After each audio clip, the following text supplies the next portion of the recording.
Good morning students. आज का हमारा टॉपिक है mutation. Myself Anita Malav, assistant professor, department of botany, JDB government girls college Kota. Mutation जिसे उत्परिवर्तन कहते हैं। म्यूटेशन क्या होता है? म्यूटेशन डीएनए के सीक्वेंस में होने वाला चेंज है, या दूसरे शब्दों में हम कहें कि जीन में होने वाले जो संरचनात्मक व रासायनिक उत्परिवर्तन जो होते हैं उसको हम जीन उत्परिवर्तन कहते हैं। यहाँ जो हम बात करेंगे आज वह बिंदु उत्परिवर्तन यानी पॉइंट म्यूटेशन की बात करेंगे, जिसके अंतर्गत जो डीएनए की जो सीक्वेंस है उसमें सिंगल न्यूक्लियोटाइड जो है उसका एडिशन हो सकता है, उसका डिलीशन हो सकता है या उसका सब्स्टिट्यूशन होता है। तो the term point mutation also includes insertion, deletion और of a single base pair. इस प्रकार से हम देखते हैं कि एक पॉइंट म्यूटेशन से भी जो जीन्स में परिवर्तन आ जाता है, उससे ऑर्गेनिज्म में भी जो चेंजेस होते हैं, उत्परिवर्तन आते हैं, वो देखने को मिलते हैं। उत्परिवर्तन से सामान्यतः अप्रभावी जीन उत्पन्न होती हैं और इनका प्रदर्शन तुरंत ना होकर होमोलोगस स्टेज में यानी समयुग्मजीय अवस्था में ही होता है। वैज्ञानिक डॉब-जोन्स्की के अनुसार अधिकांश उत्परिवर्तन घातक होते हैं, लीथल होते हैं, केवल कुछ ही लाभदायक होते हैं और लाभदायक उत्परिवर्तन परिरक्षित कर लिए जाते हैं तथा इनका एक पीढ़ी से दूसरी पीढ़ी में संचरण होता है। लेकिन जो हानिकारक उत्परिवर्तन होते हैं वो प्राकृतिक चयन के ऋणात्मक प्रभाव द्वारा नष्ट हो जाते हैं। इस प्रकार हम देखते हैं कि उत्परिवर्तन उत्क्रमणीय प्रकार के होते हैं, क्योंकि कई बार उत्परिवर्तन जीन पुनः सामान्य जीन में भी परिवर्तित हो जाते हैं। हम यहाँ कुछ टाइप्स ऑफ म्यूटेशंस देखते हैं। 3 टाइप्स ऑफ म्यूटेशन हम देखेंगे: base substitution, deletion and insertion. First हम देखते हैं बेस सब्स्टिट्यूशन। इसके अंदर क्या हो, इसको हमने 2 तरह से डिवाइड करा हुआ है, ट्रांजिशंस एंड ट्रांसवर्सन। इसमें एक प्यूरिन का सब्स्टिट्यूशन दूसरे प्यूरिन में और एक पायरिमिडिन का सब्स्टिट्यूशन दूसरे पायरिमिडिन में हो जाता है। प्यूरिन और पायरिमिडिन क्या है? ये न्यूक्लियोटाइड बेस होते हैं। जैसे प्यूरिन, एडेनिन और ग्वानिन जो है वो प्यूरिन में आते हैं और थाइमिन, साइटोसिन और यूरेसिल जो होते हैं वह पायरिमिडिन बेस होते हैं। तो एक प्यूरिन का सब्स्टिट्यूट होकर दूसरा ही प्यूरिन आ जाना ट्रांजिशन कहलाता है। ऐसे ही एक पायरिमिडिन की जगह दूसरा पायरिमिडिन आ जाना ट्रांजिशन कहलाता है। ट्रांसवर्सन के अंतर्गत एक पायरिमिडिन की जगह प्यूरिन आ जाता है या इसका वाइस वर्सा होता है, यानी प्यूरिन की जगह पायरिमिडिन आ जाता है। इसको हम नेक्स्ट पिक्चर में अच्छे से समझ सकते हैं। यहाँ आप देखिए ट्रांजिशन, हाइलाइटर ले लेते हैं। आप यहाँ पर देखो कि जो पायरिमिडिन टू पायरिमिडिन, जैसे हमने देखा कि जो थाइमिन है वह कौन सा, वह पायरिमिडिन बेस पेयर एक प्रकार का। तो थाइमिन की जगह अगर साइटोसिन आ जाता है तो इसको ट्रांजिशन कहेंगे, या एडेनिन की जगह ग्वानिन आ रहा है, क्योंकि एडेनिन और ग्वानिन दोनों ही प्यूरिन के अंतर्गत आते हैं, तो एक ही जगह जी आ जाना ट्रांजिशन कहलाएगा। नाउ ट्रांसवर्सन में हम देखें कि थाइमिन क्या है। थाइमिन एक पायरिमिडिन का प्रकार है, तो इसकी जगह अगर एडेनिन और ग्वानिन आता है, एडेनिन या ग्वानिन आ जाता है तो इसको हम कहेंगे ट्रांसवर्सन। या साइटोसिन की जगह अगर ग्वानिन या एडेनिन आता है तो इसे भी हम ट्रांसवर्सन कहेंगे। अब प्यूरिन की जगह पायरिमिडिन आ जाना, जैसे एडेनिन और ग्वानिन क्या है, प्यूरिन है, तो एडेनिन की जगह थाइमिन या यूरेसिल आ जाए या ग्वानिन की जगह साइटोसिन या थाइमिन आ जाए तो इसको हम क्या कहेंगे, ट्रांसवर्सन। यहाँ पर कुछ पॉइंट म्यूटेशन के प्रकार दे रखे हैं। जैसे फर्स्ट है silent mutation, missense mutation and nonsense mutation. Silent mutation के अंतर्गत तो क्या होता है कि जो न्यूक्लियोटाइड बेस पेयर में जो चेंज होता है उसकी वजह से जो एमिनो एसिड्स में चेंज आ रहा है, तो वो जो बेस पेयर के चेंज होने की वजह से जो ट्रिपलेट कोडोन में जहाँ चेंज आ रहा है तो वो triplet codon same amino acid को ही कोड कर रहा होता है, तो वहाँ पर कोई चेंजेस दिखाई नहीं देते। वहाँ सिंगल म्यूटेशन तो हुआ है, वहाँ साइलेंट म्यूटेशन तो हुआ है, पॉइंट म्यूटेशन तो वहाँ हुआ है, लेकिन एमिनो एसिड में चेंज नहीं आ रहा है, तो इसको हम साइलेंट म्यूटेशन कहते हैं। इसको हम आगे अच्छे से और देखेंगे। मिससेंस म्यूटेशन में इसके पहले हम नॉनसेंस म्यूटेशन की बात करें तो नॉनसेंस म्यूटेशन में जब कहीं भी न्यूक्लियोटाइड में चेंज होता है तो जो ट्रिपलेट कोडोन जो होता है वो एक स्टॉप कोडोन की तरह बिहेव अगर करता है तो उसे हम नॉनसेंस म्यूटेशन कहते हैं। इसकी वजह से जो प्रोटीन सीक्वेंस है वह शॉर्ट हो जाती है, वहीं पर रुक जाती है। नाउ थर्ड है मिससेंस म्यूटेशन। मिससेंस म्यूटेशन में एक एमिनो एसिड की जगह दूसरा एमिनो एसिड आ रहा है, डिफरेंट आ रहा है, और उनकी स्ट्रक्चर में, उनकी पोलैरिटी में, उनके चार्जेस में डिफरेंस की वजह से मिससेंस म्यूटेशन होता है। लेकिन मिससेंस म्यूटेशन को भी हम दो कैटेगरी में बांटा हुआ है, conservative and non conservative missense mutation. Conservative mutation के अंतर्गत तो क्या होता है कि जो अमीनो एसिड चेंज आ रहा है लेकिन जिसकी जगह वो अमीनो एसिड आ रहा है उसकी पोलैरिटी और चार्जेस सिमिलर हैं, तो उसे ज़्यादा जो प्रोटीन जो बन रहा है उसमें ज़्यादा चेंजेस नहीं होते हैं। लेकिन अगर उस एमिनो एसिड की जगह दूसरा एमिनो एसिड जो आ रहा है उसके पोलैरिटी और चार्जेस में अंतर ज़्यादा है तो वो प्रोटीन के फंक्शन को ज़्यादा खराब कर देगा और रिजल्ट इन डिजीज, कोई भी डिजीज में हानिकारक डिजीज हो जाती है। इस तरह को हम नॉन कंजर्वेटिव कहते हैं। अब इस पिक्चर के माध्यम से आप ज़्यादा अच्छे से समझ सकते हैं इसे। यहाँ पर आप देखिए साइलेंट म्यूटेशन। सबसे पहले हम एक डीएनए का हम ये टीटीसी लेते हैं। टीटीसी का जब एमआरएनए बनेगा यानी कॉम्प्लीमेंट्री इसके सीक्वेंस क्या होगी, एएजी, ठीक है। तो ये प्रोटीन में क्या बनेगा, लाइसिन। अब साइलेंट म्यूटेशन हुआ है, सी की जगह क्या आ गया यहाँ पर, टी। सी की जगह क्या आ रहा है, टी आ रहा है। तो ए इसकी कॉम्प्लीमेंट्री बेस पेयर है। अब यहाँ पर देखिए ये भी लाइसिन और यहाँ पर भी लाइसिन है, तो एमिनो एसिड में कोई चेंज नहीं हो रहा। तो इस प्रकार के पॉइंट म्यूटेशन को हम साइलेंट पॉइंट म्यूटेशन कहते हैं क्योंकि इसके अंदर एमिनो एसिड में चेंज नहीं आ रहा है।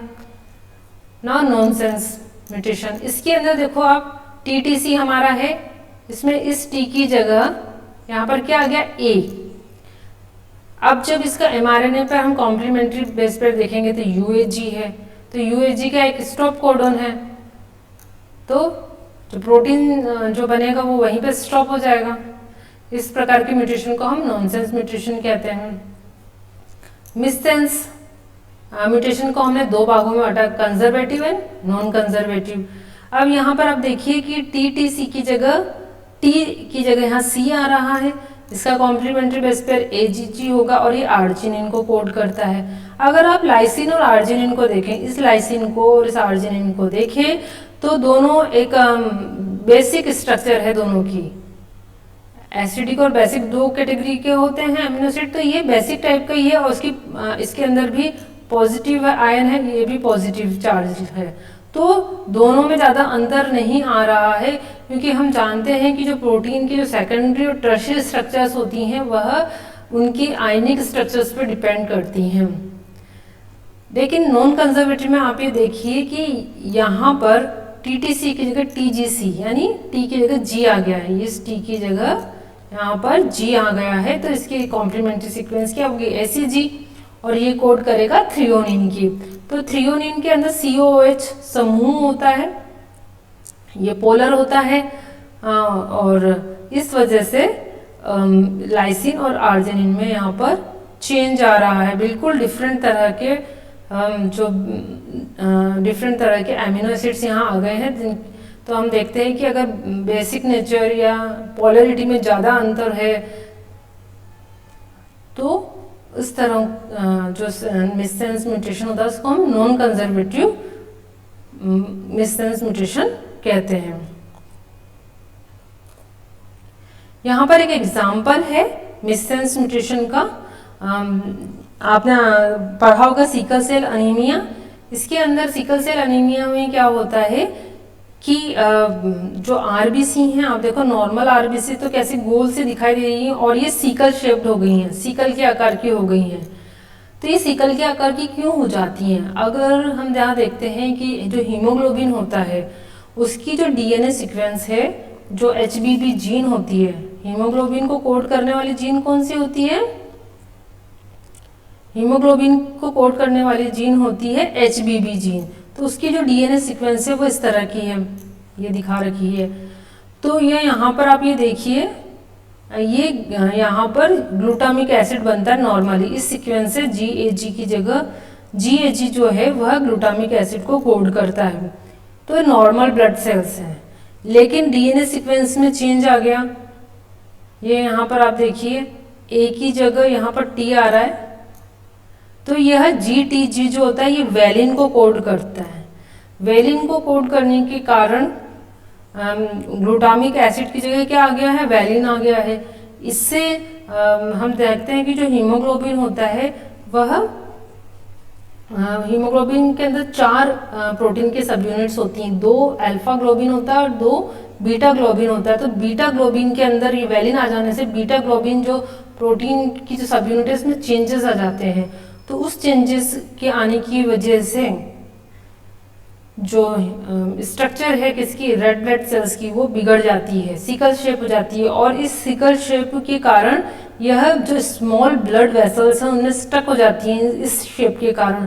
तो बहुत ज़्यादा कॉन्सिक्वेंसेस उत्पन्न हो जाते हैं और ये सिकल सेल एनीमिया हो जाता है, क्योंकि जब हीमोग्लोबिन में चेंज हो गया तो वह ज़्यादा ऑक्सीजन को कैरी नहीं कर पाता। इस प्रकार से जो ऑर्गेनिज्म जो भी बॉडी में है उसके अंदर ऑक्सीजन लेवल की कमी हो जाती है।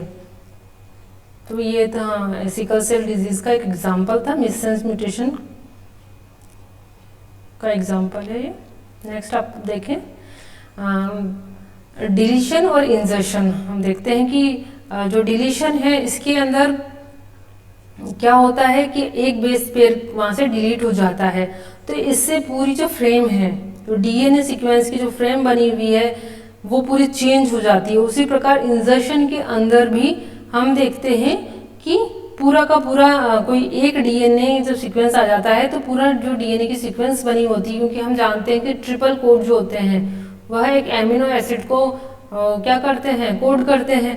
तो इस प्रकार से एडिशन या इंसर्शन की वजह से पूरा फ्रेम शिफ्ट हो जाता है, इसको फ्रेम शिफ्ट म्यूटेशन भी कहते हैं। तो डिलीशन इंसर्शन से किस तरह का म्यूटेशन आता है, फ्रेम शिफ्ट म्यूटेशन। तो फ्रेम शिफ्ट म्यूटेशन के अंदर हम देखते हैं एक एग्जांपल के से आप समझ सकते हैं इसको। एक रीडिंग फ्रेम है, मान लो AUG, AAU, ACG और GCU। ये कैसे कोड करेंगे? AUG तो स्टार्टिंग कोडन है, AAU एस्पेरेजिन, थ्रियोनिन और एलेनिन, ये सीक्वेंस आ रही है। नाउ हम अगर A न्यूक्लियोटाइड इसके अंदर इंसर्ट हो गया है, यहाँ पर आप देखिए एक A न्यूक्लियोटाइड इंसर्ट हो गया है, ठीक है। जब A न्यूक्लियोटाइड इसमें इंसर्ट हो गया है तो फर्स्ट वाला तो स्टार्ट ही रहेगा। अब दूसरा वाला AAU की जगह ट्रिपल A हो गया है, तो वो लाइसिन को कोड करेगा। यहाँ ACG है, अब UAC आ गया जो टायरोसिन को कोड करेगा। GCU की जगह GGC आ गया जो ग्लाइसिन को कोड करेगा। तो इस प्रकार से यहाँ पर जो है और यहाँ पर जो एमिनो एसिड की सीक्वेंस है टोटली चेंज हो गई है। इसको हम कहते हैं फ्रेम शिफ्ट म्यूटेशन। यह एक तरह का पॉइंट म्यूटेशन ही है। तो इस तरह से 3 तरह के हमने ये म्यूटेशन पढ़े। आगे हम देखते हैं कि म्यूटेशन का क्या कारण है। तो म्यूटेशन का कारण होता है जैसे जब DNA की कॉपी बनती है, जिसे हम DNA रेप्लिकेशन कहते हैं, तो उस समय एरर आ जाते हैं। दूसरा एरर इन DNA रिकॉम्बिनेशन। हम जानते हैं कि जो क्रॉसिंग ओवर के समय रिकॉम्बिनेशन होता था उस समय कहीं ना कहीं कोई एरर आ जाए, कोई न्यूक्लियोटाइड एक तरफ ज़्यादा चला जाए या डिलीशन हो जाए, इंसर्शन हो जाए, तो म्यूटेशन हो जाता है, उत्परिवर्तन हो जाता है। तीसरा है केमिकल डैमेज टू DNA। कई केमिकल्स ऐसे होते हैं जो म्यूटेजन की तरह बिहेव करते हैं और उनसे उत्परिवर्तन आ जाता है। जैसे कई ड्रग्स भी ऐसी होती हैं, ये कीमोथेरेप्यूटिक ड्रग्स जिन्हें कहते हैं, या कई इंटरकैलेटिंग एजेंट्स होते हैं, या एनवायरनमेंट में या बाह्य कोई केमिकल है, तो कई ऐसे केमिकल्स हैं जो DNA को डैमेज कर देते हैं और उत्परिवर्तन का कारण बनते हैं। फोर्थ है रेडिएशन। कई तरह की रेडिएशन होती है जैसे gamma rays, X rays, even जो यूवी लाइट जो आती है उससे भी जो DNA को डैमेज हो जाता है। Now spontaneous mutation and induced mutation. Spontaneous mutation जो नेचर में जो कोज हो रहा है, नेचुरली जो हो रहा है, उसको हम स्पॉन्टेनियस म्यूटेशन कहते हैं। जैसे हमने देखा कि डीएनए रेप्लिकेशन है, डीएनए रिकॉम्बिनेशन है, या कोई ट्रांसपोजेबल जेनेटिक एलिमेंट्स है, इनकी वजह से जो म्यूटेशन होता है उसको हम स्पॉन्टेनियस कहते हैं, जो अपने आप होता है। लेकिन इंड्यूस म्यूटेशन क्या होता है? इंड्यूस म्यूटेशन के अंतर्गत हम कोई भी जो म्यूटेजन होता है जो एनवायरनमेंट में होता है उसके द्वारा म्यूटेशन को हम करवा भी सकते हैं। आर्टिफिशियली म्यूटेजेंस के कारण जो डीएनए के स्ट्रक्चर में चेंज आता है उसको हम इंड्यूस्ड म्यूटेशन कहते हैं। कई तरह के म्यूटेजेंस होते हैं, जैसे फिजिकल म्यूटेजन एंड केमिकल म्यूटेजन। सबसे पहले हम पढ़ेंगे फिजिकल म्यूटेजन। फिजिकल म्यूटेजेंस में जैसे आयोनाइजिंग रेडिएशंस होते हैं, जैसे X rays, gamma rays, alpha particles, या फिर लैब में जो कोबाल्ट 60 या सीजियम 137 है, तो ये सब जो है ये म्यूटेजन है और ये डीएनए में ब्रेकेज लाते हैं और उनको डैमेज कर देते हैं। इसी प्रकार से जो अल्ट्रावायलेट रेज के द्वारा भी म्यूटेशन करवाया जा सकता है। जैसे जो वेवलेंथ 260 nm से ज़्यादा होती है तो उससे जो बेस होते हैं, अगर हम बात करें तो पायरिमिडिन्स जो बेस होते हैं उनके डाइमर बन जाते हैं और रेप्लिकेशन जब होता है तो वहाँ गलत रेप्लिकेशन वहाँ पर हो जाता है। यहाँ पर आप पायरिमिडिन डाइमर को आप देख सकते हैं, थाइमीन, ये थाइमीन और दो थाइमीन है, ये तो अल्ट्रावायलेट रेज की वजह से थाइमीन डाइमर बन गया है। इससे एक किंक उत्पन्न हो गया है डीएनए में और रेप्लिकेशन में एरर आ जाती है। Now chemical mutagens. Chemical mutagens को सबसे पहले 1942 के अंदर रिपोर्ट किया गया था। तो कई many hundreds of non chemicals mutagens आज की तारीख में हैं। इनको हमने 3 ग्रुप्स में यहाँ कैटेगराइज कर लिया है, जैसे base analogues, base altering chemicals and intercalating agents. First हम पढ़ेंगे बेस एनालॉग्स। बेस एनालॉग्स क्या होते हैं? जो हमारे 4 बेस हैं डीएनए में पाए जाते हैं, adenine, guanine, thymine and cytosine, उनकी तरह दिखने वाले जो भी बेस हैं उनको हम क्या कहते हैं? Base analogues. जैसे 5-ब्रोमोयूरेसिल एक बेस एनालॉग है और 5-ब्रोमोयूरेसिल जो होता है वह थाइमिन की तरह बिहेव करता है। तो जब एडेनिन की बेस पेयरिंग थाइमिन की जगह 5-ब्रोमोयूरेसिल से हो जाती है, क्योंकि यह थाइमिन के तरह दिखता है। इसी प्रकार से जो 5-ब्रोमोयूरेसिल है उसके वह कीटो से इनॉल फॉर्म में भी चेंज हो जाता है। उसमें टोटोमेरिक शिफ्ट के कारण वह जो 5-ब्रोमोयूरेसिल है वह कीटो से इनॉल फॉर्म में भी चेंज जाता है। लेकिन जो 5-ब्रोमोयूरेसिल का जो इनॉल फॉर्म है वह साइटोसिन की तरह बिहेव करता है, ना कि थाइमिन की तरह। तो इस प्रकार से हम देखते हैं कि जो 5-ब्रोमोयूरेसिल है वह कीटो और इनॉल फॉर्म में चेंज होता रहता है और इस प्रकार से ट्रांजिशन उत्पन्न होता है। यहाँ आप देख सकते हैं ये है 5-ब्रोमोयूरेसिल। 5-ब्रोमोयूरेसिल है ये नॉर्मल कीटो ग्रुप। यहाँ पर ये एडेनिन से बेस पेयरिंग कर रहा है और ये इनॉल फॉर्म है जो ग्वानिन के साथ बेस पेयर कर रहा है। नाउ हम देखते हैं कि कैसे ट्रांजिशन होता है। नॉर्मली ए टी से बेस पेयर होता है, पेयरिंग होती है ए टी से। 5-ब्रोमोयूरेसिल की वजह से एडेनिन किससे बेस पेयर करेगा नेक्स्ट राउंड में? थाइमिन की जगह क्या आ गया है? 5-ब्रोमोयूरेसिल।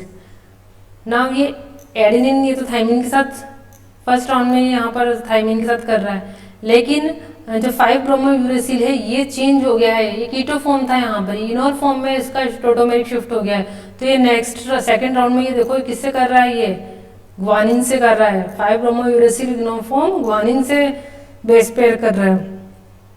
नेक्स्ट राउंड में क्या होगा? एटी का तो नॉर्मल जैसे चल रहा है वैसा होता जाएगा, ग्वानिन साइटोसिन से करेगा और ब्रोमोयूरेसिल एडेनिन के साथ बेस पेयर करेगा। तो यहाँ आप देखो एटी की जगह क्या आ गया है? जीसी। तो इसको हम कहते हैं एटी-जीसी ट्रांजिशन। अब अगर हम जीसी को देखें, नॉर्मल ग्वानिन साइटोसिन किस तरह बेस पेयर कर रहा है। अगर 5-ब्रोमोयूरेसिल का इनॉल फॉर्म अगर इसकी जगह आ जाता है तो ग्वानिन के साथ करेगा 5-ब्रोमोयूरेसिल इनॉल फॉर्म। नेक्स्ट राउंड में जी तो सी से करेगा, अब जो 5 ब्रोमो यूरेसिल जो इनोल फॉर्म था वो यहाँ पर कीटो फॉर्म में चेंज हो गया। तो कीटो फॉर्म बिहेव करता है ऐसे थाइमिन की तरह, तो एडेनिन के साथ बेस पेयर करेगा। जीसी का तो यहाँ पर नॉर्मल हो जाएगा, जीसी और ए थाइमिन से करेगा, और ये जो ब्रोमो यूरेसिल है यह एडेनिन के साथ करेगा। इस प्रकार हम देखते हैं कि जीसी की जगह एटी आ गया है, तो इसको हम कहते हैं GC AT transition. Now second है chemical which alter structure and pairing properties of bases. जैसे सबसे पहले हम देखते हैं हाइड्रोक्सिलेटिंग एजेंट्स, जिसमें हम सबसे पहले यहाँ देखते हैं हाइड्रोक्सिल एमीन। हाइड्रोक्सिल एमीन क्या करता है, यह ऑल्टर कर देता है। किसके स्ट्रक्चर में ऑल्टर कर रहा है, बेस की स्ट्रक्चर में ऑल्टर कर रहा है। जैसे यहाँ पर यह साइटोसिन के स्ट्रक्चर में चेंज कर रहा है, तो साइटोसिन में यह OH ग्रुप जोड़ देता है, तो क्या बन गया है, हाइड्रोक्सिल एमीन साइटोसिन बन गया है। ये हाइड्रोक्सिल एमीन साइटोसिन जो होता है ये ग्वानिन की जगह एडेनिन के साथ बेस पेयरिंग करता है।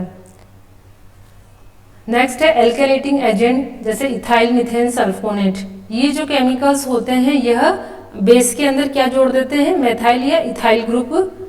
जैसे EMS है तो इथाइल ग्रुप ऐड कर देता है। आप नेक्स्ट स्लाइड में यहाँ पर देखिए कि जो ग्वानिन के अंदर EMS जो है यहाँ पर देखो इथाइल ग्रुप जोड़ देता है, तो ये बन गया O6 इथाइल ग्वानिन।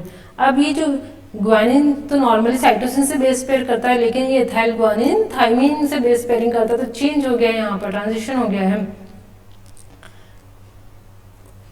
नेक्स्ट हम देखते हैं deaminating agent such as nitrous acid.